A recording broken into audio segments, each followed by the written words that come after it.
Thank you, Mr. Chairman. It's been over 15 months since the $2 trillion American Rescue Plan, as I refer to it, the Biden bailout bill, was signed into law, sparking the highest inflation in 40 years. Inflation has risen 12.2% since Joe Biden took the oath of office. We have seen gas prices surge to 109% above since Joe Biden took the oath of office. I want to thank Chairman for agreeing to hold this oversight hearing.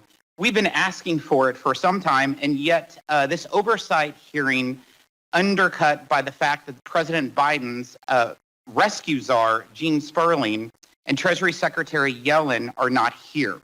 Mr. Chairman, as you know, I sent you a letter requesting you add a second panel of executive branch witnesses for the hearing so Mr. Sperling and Secretary Yellen could answer the questions they have thus far ignored from our timeless efforts one after another. And I ask unanimous consent to submit the letter to the record. Without objection. Thank you, Mr. Chairman. Mr. Sperling was appointed to oversee the implementation of this $2 trillion boondoggle. Secretary Yellen's department is responsible for administering over $1 trillion worth of its programs and benefits. Many of these made it more rewarding to stay out of the workforce. In 2021, then seek gainful employment, worsening the labor and supply chain problems we see today.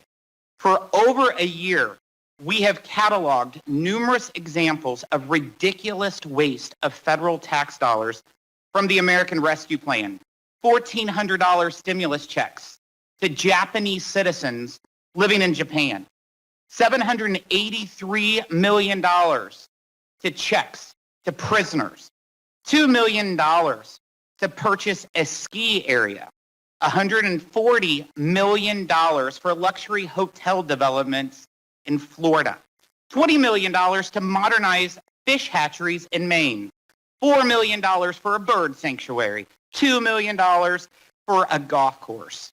Sounds like a lot, but there's a lot more. $15 million of taxpayer dollars to help develop a venue in New Jersey to host the 2026 World Cup. $7 million to social media influencers to promote seafood. $2 million to plant trees in New York. $5 million for a moonshine walking trail. $7 million for horse racing in Arizona. $250,000 for pickleball courts. $800,000 for luxury apartments in Connecticut. And $4 million for beach bathrooms and parking lots in South Carolina. This list goes on and on. This is why we need answers from the administration. So what did American families get? I'll tell you, they got higher prices and lower real wages. Inflation began to rise to the fastest level in 40 years the month after Democrats passed the $2 trillion bill. Inflation was 1.7% in February of 2021, the month before passage of this boondoggle. The economy shrank 1.5% in the first quarter of 2022, 4.4 percentage points lower than where the Congressional Budget Office said it should be prior to passage of this boondoggle. The labor force participation rate is still below pre-COVID levels. The deficit in 2021 was $517 billion higher than the Congressional Budget Office said it would have been before passage of this boondoggle. At $2.78 trillion deficit, it was the second highest deficit in the history of this nation.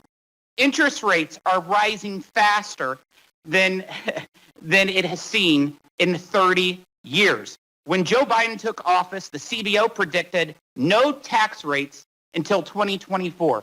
We have two already, one expected this week. In February 2021, CBO reported that the economic growth would return to pre-pandemic levels by the middle of last year, and unemployment would continue to decline, all without further federal government stimulus. Despite this, and with $1 trillion in unspent COVID money, Democrats chose to gamble with the financial security of the American people.